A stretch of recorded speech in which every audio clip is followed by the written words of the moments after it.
자, 오늘은 실용수학 교과서 22쪽 꺼내세요, 여러분. 자, 22쪽입니다. 22쪽부터 시작할 건데, 자, 제목은 보니까 단원이 생활 속의 수식으로 바뀌었네요, 여러분. 자, 실생활 속에서 우리는 여러 가지 수학과 관련된 그런 규칙들을 발견해서 수식으로 표현된 것들을 우리는 이용할 수 있어요. 자, 그러면 첫 번째 어떤 것이 있냐면 불쾌지수가 있네요. 불쾌하다. 기분이 나쁘다는 거죠. 언제 기분이 나쁘냐면 날씨에 따라서 사람이 불쾌감을 느끼는 정도를 표시하는 척도로 불쾌지수를 사용해요. 자, 사람이 불쾌감을 느끼는 정도를 표시하는 것을 우리가 불쾌지수라 하는데 왜 불쾌감을 느낄까요? 그렇죠. 날씨에는 기온이 있어요. 온도가 너무 높다, 덥다, 아니면 춥다. 그 다음에 이거 습도가 높다, 아니면 습도가 낮다. 공기 중에 물방울이 많으면, 수증기가 많으면 어때요, 여러분? 굉장히 찝찝하게 느껴지잖아요. 그래서 그것을 습도라고 하잖아요. 그래서 이렇게 기온과 습도가 영향을 미쳐요. 자, 그래서 기온과 습도가 영향을 미친다고 해서 이것을 원습 지수라고도 부릅니다. 자, 불쾌 지수는 우리가 다른 말로 원습 지수라고 해요. 기상청에서 주로 많이 사용하겠죠. 자, 그럼 생각의 창 문제를 보면서 우리가 실제로 한번 불쾌지수를 구해봅시다. 오른쪽 그림은 불쾌지수를 쉽게 알 수 있도록 만든 눈금이다. 신기하게 그 실험을 통해서 이 눈금자를 통해서 바로 습구 온도와 그 다음에 건구 온도의 눈금을 연결해서 선분으로 연결하는 방법을 사용하네요. 선분으로 연결하는 방법을 사용해서 우리가 불쾌지수를 구할 수 있답니다. 자, 그러면 불쾌지수를 어떻게 구하는지 볼까요? 자, 여기서 습구 온도는 우리가 보통 습구 온도라는 말만 사용해요. 그런데 건구 온도는 우리가 일반적으로 이 건구 온도란 말보다는 기온이란 말을 많이 사용해요. 그래서 기온이 결국 건구 온도입니다. 자, 습구 온도가 20도. 동그라미 1번 볼까요? 습구 온도가 20. 자, 20은 어디에 있어요? 지금 왼쪽에도 있고 오른쪽에 있는데 눈금으로 연결할 거니까 지금 F 화씨를 보지 말고 섭씨 C를 보세요. C. 그래서 20은 이쪽에 있는 20이에요. 자, 그러면 20을 체크하고 그 다음에 습구 온도가 20 했어요. 그 다음에 건구 온도는 25도씨. 자, 25도씨 여기도 섭씨 온도 우리가 평상시 사용하는 건 섭씨 온도잖아요. 그래서 25도씨를 찾으세요. 여기 있죠.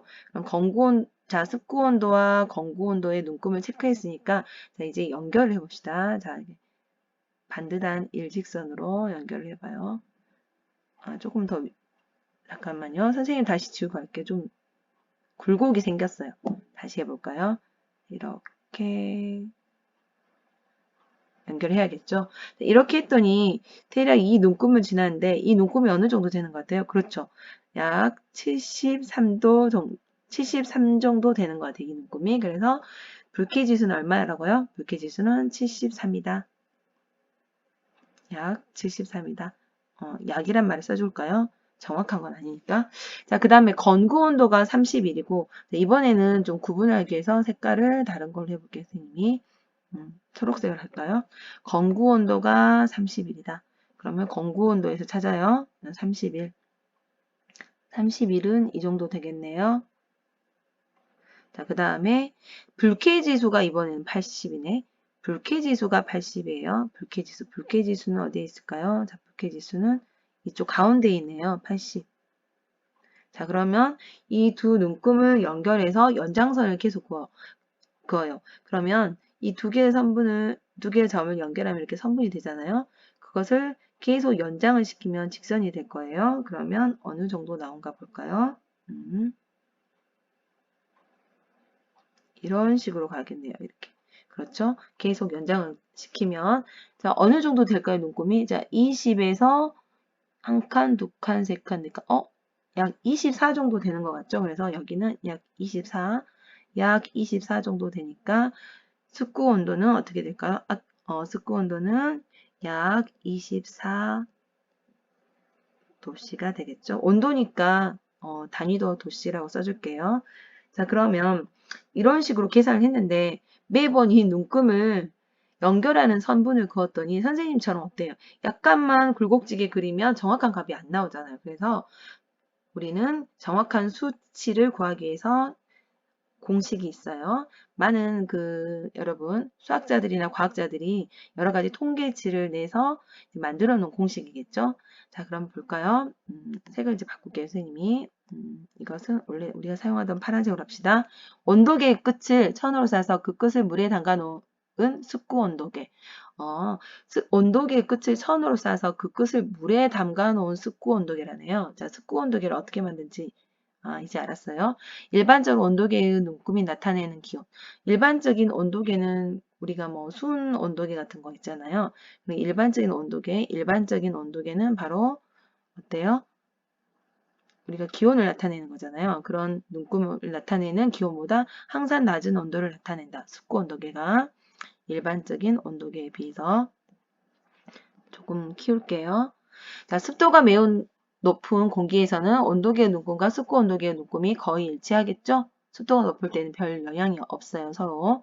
그런데 불쾌지수는 습구 온도계에 나타내는 습구 온도와 그 다음 건구 온도계가 나타내는 기온을 이용하여 다음과 같은 식으로 나타낸다. 자, 습구 온도가 필요해요. 그 다음에 건구 온도계가 나타내는 기온. 이거를 우리가 다른 말로 건구 온도라고 한다고 했잖아요. 건구 온도는 다른 말로 기온이에요. 이 두 가지 요소가 필요해요. 불쾌지수를 구하는 공식. 자, 이거는 꼭 알아야겠죠? 빨간색으로 할까요? 자, 0.72 곱하기 자, 기온, 즉 건구 온도에다 습구 온도를 더해요. 그런 다음에 거기에 뭘 곱해요? 0.72를 곱해요. 그런 다음에 마지막에 40.6을 더해주는 거예요. 그러면 이런 공식을 가지고 이 공식 외울 수는 없어요. 꼭 외울 필요는 없겠죠. 아마도 이 공식이 주어진 다음에 실제로 불쾌지수를 구하라는 문제가 있겠죠. 자, 그러면 이것을 보면서 우리가 문제를 한번 풀어봅시다. 자, 첫 번째 문제 볼까요? 기온은 30이에요. 그럼 30을 여기다 적을게요. 그 다음 습구 온도가 29예요. 자, 29를 그 다음에 여기 적고 거기에 전체적으로 가로를 해주고 0.72를 곱하죠. 그런 다음에 어떻게 하라고 그랬어요? 그렇죠. 40.6을 더하라고 그랬어요. 자, 이 계산은 여러분이 잘 할 수 있을 거예요. 30 더하기 29가 얼마예요? 그렇죠. 59죠. 59에 얼마를 곱한대요? 0.72를 곱한대요. 자, 그럼 곱해볼까요? 한 번만 선생님이랑 같이 계산해봐요. 9, 2, 18, 1 올라가요. 9, 7에 63. 63인데 1이 올랐으니까 64죠. 6. 그 다음에 5, 20. 이제 한 자리 앞으로 가서 쓰는 거예요. 자, 또 1이 올라가겠죠. 5, 7에 35. 그러면 36이네요. 자, 이제 더해봐요. 위아래를 더해요. 8, 4, 12니까 1 올라가죠. 그러면 4. 그 다음에 여기서 0.7에서 소수 두째 자리까지 있었으니까 곱했을 때도 소수 두째 자리 끝에서부터 두 개 와서 자리 와서 점을 찍어요. 그럼 42.48이 되네요. 그럼 42.48이 답이 아니죠. 42.48에 뭘 더하라고 했어요? 그렇죠. 42.48에 40.6이라는 수를 더해줘요. 자, 자리를 맞춰서 더해야 돼요. 그럼 8, 0, 1 올라갔죠? 3, 점 찍고. 그 다음에 4는 4를 더했으니까 8. 그러면 마지막 구해진 답은 83.08이네요. 자, 83.08. 자, 그러면 나머지 문제도 한번 여러분이 해보세요. 기온이 30, 그 다음에 습구 온도가 24. 그럼 식은 선생님이랑 같이 써볼까요? 자, 0.72를 곱하는데 자, 무엇을 더한 것에 30 건구 온도인 기온과 습구 온도인 24를 더한 값에 그리고 마지막에 40.6을 더해줘요. 자, 그 다음 문제도 해봐요. 이번에는 25하고 24니까 0.72에 곱하기 25 더하기 24 더하기 40.6 이렇게 계산하면 되겠네요. 자, 충분히 계산해 보았어요? 네, 그럼 답을 한번 맞춰볼까요? 네, 두 번째 칸은 79.48이 나오죠? 자, 세 번째 칸은 뭐가 나와요? 그렇죠. 75.88이 나와요. 자, 그래서 이렇게 우리가 불쾌지수를 구했어요. 자, 여러분이 이렇게 직접 한번 불쾌지수의 값을 이렇게 구해 보아야 돼요. 주어지는 수식, 불쾌지수에 대한 이 공식을 이용해서 구할 거예요. 자, 그 다음 문제로 가봅시다. 그 다음 내용으로 가봅시다. 자, 이제 불쾌지수는 여러분 왜 필요할까요? 그렇죠. 너무나 불쾌감이 느껴지는 날에는 여러분 에어컨을 많이 틀겠죠. 그렇죠. 굉장히 피곤하겠잖아요. 굉장히 불쾌감을 느끼면 사람이 피곤하겠잖아요. 그래서 상쾌한 기분을 느끼기 위해서 여러분 에어컨을 틀 거예요. 기온을 낮추기 위해서. 그리고 또 에어컨만 트는 게 아니라 뭐 공기청정기에 시원한 바람이 나오는 그런 여러 가지 기능이 있는 그런 에어컨도 또 많이 있겠죠. 여러 가지 이런 우리가 실생활에서 사용될 수 있는 여러 가지 생활 가전 제품들이 많이 필요할 거예요. 그러면 그만큼 전력 소모도 많아지겠죠. 그래서 전력 수요를 예측할 수 있어요. 그래서 여러분이 이런 불쾌지수는 수학적으로 수식을 계산했지만 실질적으로 우리 실생활에서 여러 가지 전력 수요들을 예측하는 데 필요한 굉장히 중요한 수학적인 모델입니다. 자, 그리고 그 외에 여러 가지 뭐 이런 불쾌지수가 기분이 나빠. 그러면 여러분 더 어때요? 더 사람의 감정 대립이 있겠죠. 그래서 범죄 발생을 또 예측을 할 수 있어요. 그래서 뭐 여러 가지 감성 분석도 할 수 있고 심리적으로는 그래서 이런 것들에도 여러 가지 모델을 개발할 수 있어요. 요즘 여러 가지 분야에 사용될 수 있다는 걸 알 수 있겠죠. 그러면 보니까 50% 정도의 사람이 불쾌감을 느낄 때는 언제인 것 같아요? 그렇죠. 50% 정도의 사람이 불쾌감을 느낄 때는 75 이상 80 미만일 때네요. 그럼 80 이상일 때는요. 와, 대부분의 사람이 불쾌감을 느낀대요. 그러면 지금 기온이 25이고, 그렇죠. 기온이 25이고, 지금 24일 때 75.88이 나왔잖아요, 여기. 그럼 이때는 우리가 50% 정도 사람만, 그러니까 2명 중에 1명 걸로 불쾌감을 느꼈겠죠. 그런데 만약에 기온이 30도씨예요. 이렇게 더워요. 그런데 불쾌지수는 어떻게 될까요? 습도는 똑같이 24네요. 그러면 79.48이니까 거의 80에 가깝죠. 그러면 이때는 대부분의 사람이 아주 굉장히 불쾌감을 느끼겠죠. 그래서 기온이 굉장히 많은 영향을 미치고 있어요. 왜냐하면 습구 온도는 많은 차이를 느끼지 않잖아요. 그렇죠? 그래서 기온이 더울수록 더 많은 불쾌감을 느끼는 것 같네요. 재미있네요. 자, 그러면 열린 교실 2번 문제 같이 풀어봐요. 기상청은 6월부터 9월 사이에 지금 6월부터 9월이니까 여름하고 지금 가을이네요. 각 지역의 불쾌지수 정보를 제공하고 있다. 기상청 누리집을 방문하여 내가 사는 지역의 불쾌지수 정보를 찾아보자. 자, 이것은 여러분들이 이제 집에서 한번 기상청 누리집을 방문해서 인터넷으로 한번 들어가서 한번 우리 지역, 강주 지역의 불쾌지수 정보를 한번 찾아보세요. 그래서 기온이 높고 굉장히 습해서 불쾌지수가 높아지는 계절이 언제예요? 그렇죠. 여름철. 이 여름철에는 건강하게 지내기 위해서 어떻게 해야 될까요? 그렇죠. 기온을 낮춰주고 습하지 않도록 건조하게 해주기 위해서 선풍기를 이렇게 틀어놓으면 바람이 이렇게 말려주잖아요. 여러 가지 이렇게 땀 같은 것도. 그렇죠? 그리고 여러분이 에어컨을 틀어놓으면 일단 실내 기온이 낮아지기 때문에 불쾌감이 더 없어지겠죠. 그리고 건강하게 지낼 수 있는 지혜로운 방법, 다른 것들도 많이 있겠죠. 서로 이제 불쾌감이 높아지는 때이니까 불쾌지수 높은 여름철에는 서로 양보하고 서로 이해하고, 그렇죠. 양보하고 이해하고. 가전제품은 뭐 에어컨이나 선풍기들 이런 것들을 사용할 수도 있고 여러 가지 이용할 수 있겠어요. 자, 그러면 그 다음에 이제 우리가 많이 사용하는 것 해봅시다. 체질량 지수.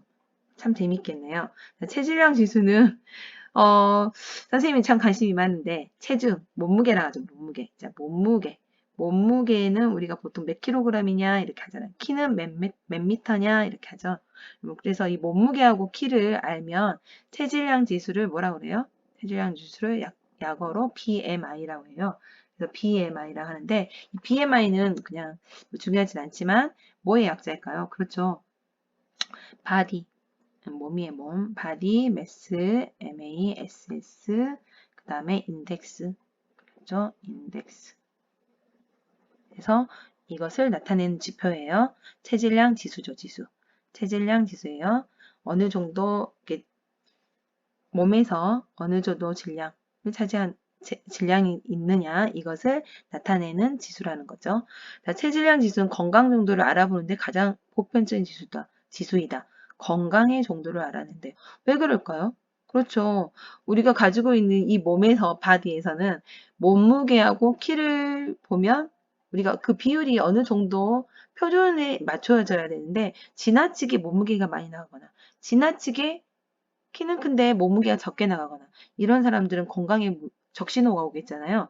그래서 이런 것들을 벨기에라는 나라의 천문학자인 그리고 수학자도 돼요. 케틀러라는 사람이 케플러가 아니에요. 게틀러입니다. 게틀러라는 사람이 1870년에 처음 만들었대요. 그러면 체질량 지수를 구하는 공식은 중요하니까 빨간색으로 할게요. 자, 체질량 지수를 구하는 공식. 자, 이것은 뭐 굳이 외우진 않아도 돼요. 주어질 거예요, 아마도. 자, 키가 중요하겠죠. 키의 제곱. 키를 그러니까 두 번 곱한 거예요. 그것 분의 체중이에요. 그러면 예를 들어서 이 밑에 있는 문제를 볼까요? 예를 들어서 어떻게 볼 수 있는가? 어떤 친구가 지금 어떤 학생이에요. 지금 이 학생이 지금 몸무게를 재보니까 70kg이네요. 그 다음에 키는 1.7m예요. 그러면 지금 키는 단위가 미터 단위입니다. 그러니까 170cm이면 1.7m라고 고쳐야 돼요. 왜요? 1m는 100cm잖아요. 그러면 170cm는 어떻게 해야 돼요? 그렇죠. 끝에서 두 자리만큼 와요. 그러면 한 자리, 두 자리 가면 1.7이 되는 거예요. 소수점이 1.7이 되겠죠? 끝에서 두 번째 자리니까. 자, 그러면 이제 체질량 지수 어떻게 구했는지 예를 볼까요? 1.7의 제곱 분의 몸무게인 70이에요. 즉 1.7 곱하기 1.7 분의 70이에요. 이것은 어떻게 계산해요? 그렇죠. 1.7을 두 번 곱하면 되는데 우리가 그 제곱수를 좀 많이 알고 있잖아요. 뭐 예를 들어서 16의 제곱은 256, 17의 제곱은 289, 뭐 이런 거는 흔히 외우고 있기 때문에 289인데 소수 첫째 자리, 소수 첫째 자리니까 소수 둘째 자리예요. 그래서 끝에서부터 두 자리 와서 2.89가 되겠네요. 그럼 2.89분의 70이니까 어떻게 계산해야 돼요? 그렇죠. 70에 공을 두 개 해주고 2.89에 공을 두 개, 그러니까 100을 곱해주면 289예요. 그래서 7,000을 289로 나누세요. 자, 700이 먼저 얼마 들었을까요? 그렇죠. 289가 300에 가까우니까 한 두 번 정도 들었겠죠? 그러면 2, 9, 18, 1 올라가고, 자, 2, 8에 16, 그럼 17, 또 1 올라가고, 2, 2는 4, 그럼 5. 그러면 700에서 578을 빼면 얼마예요? 그렇죠. 여기는 2. 여기는 얼마일까요? 지금 여기는, 지금 8을 뺄 때, 지금 10을 빌려줘 버렸어요. 그러니까 여기는 9만 남았죠. 그럼 9에서 7을 빼니까 2예요. 그 다음에 여기는 처음에 빌려줘 버렸어요. 그래서 6에서 5를 빼는 거죠. 그래서 1, 122인데 122에는 289가 안 들었어요. 그래서 0을 붙여주고 여기는 어떻게 하면 돼요? 몇 번 들었을까요? 1220에 289가 몇 번 들었을까요? 그렇죠? 300에 가깝다 했죠. 289가 그러니까 4번? 3, 42? 그래요. 그러면 4번 들었을 것 같아요. 4, 9, 36. 3 올라가고 그 다음에 4, 8에 32. 35, 또 3 올라갔죠. 자, 그 다음에 4, 2, 8. 8이니까 11. 220에서 156만 빼면 되겠네요. 그럼 얼마예요? 그렇죠. 40, 잠깐만요. 40이 아니라 60, 잠깐 지울게요. 좀 너무 지저분하네요. 다시 할게요. 6을 빼면 4예요. 그 다음에 여기에서 지금 15를 뺐죠. 그러면 5인데 지금 1이 있기 때문에 6이 14예요. 계산은 여러분 잘 할 수 있죠. 그럼 64에는 289가 안 들었어요. 그럼 공을 붙여주고 여기에 점을 찍어요. 그리고 여기는 지웁시다. 지금 필요 없는 것들은 깨끗하게 지우고 계속 이제 풀어봐요. 300에 가깝다고 했으니까 두 번 들었겠네. 두 번. 그러면 2. 그래서 2, 9, 18, 1. 2, 8에 16, 17, 1. 2, 2는 4, 5. 그러면 빼요. 얼마일까요? 2. 그 다음에 여기 빌려줬으니까 3이죠. 그리고 7을 뺐으니까 6. 그 다음에 여기는 또 빌려줬잖아요. 그럼 6이 0. 6이 0에도 똑같이 두 번 들었겠네요. 6, 4, 0이 5, 7, 8이었으니까 여기도 5, 7, 8. 자, 그러면 여기도 빼주면 여기는 2. 그 다음에 빌려줬기 때문에 1이잖아요. 여기는. 여기가 1이에요. 1. 그러면 7을 뺐으면 3인데 3에 1을 더하니까 4. 6은 빌려줘 버렸으니까 그대로 5이죠. 그래서 5에서 5 빼면 0이니까 쓸 필요 없어요. 자, 4, 2, 0이에요. 몇 번 들었을까요? 그렇죠. 여기에는 5, 7, 8보다 적으니까 한 번 들었겠네요. 그럼 이런 식으로 계속 가요. 그러면 우리는 소수 두째 자리까지만 구할까요? 그러면 여기서 뭐라고 쓰면 되겠어요? 그렇죠. 24점. 그렇죠. 24점. 여기서 반올림 해버려요. 소수 둘째 자리에서, 소수 셋째 자리에서 반올림하면 24.2다. 약. 이렇게 나왔어요. 자, 24.2가 어느 정도인가 볼까요? 지금 여기 표에서 보니까 24.2는 23 이상, 25 미만의 24.2가 쏙 들어가죠? 그래서 이 학생은 위험 체중이다. 이렇게 결론을 지을 수 있어요. 여기까지 잘 이해되죠, 여러분? 그러면 여러분은 특별히 성인이 아니에요.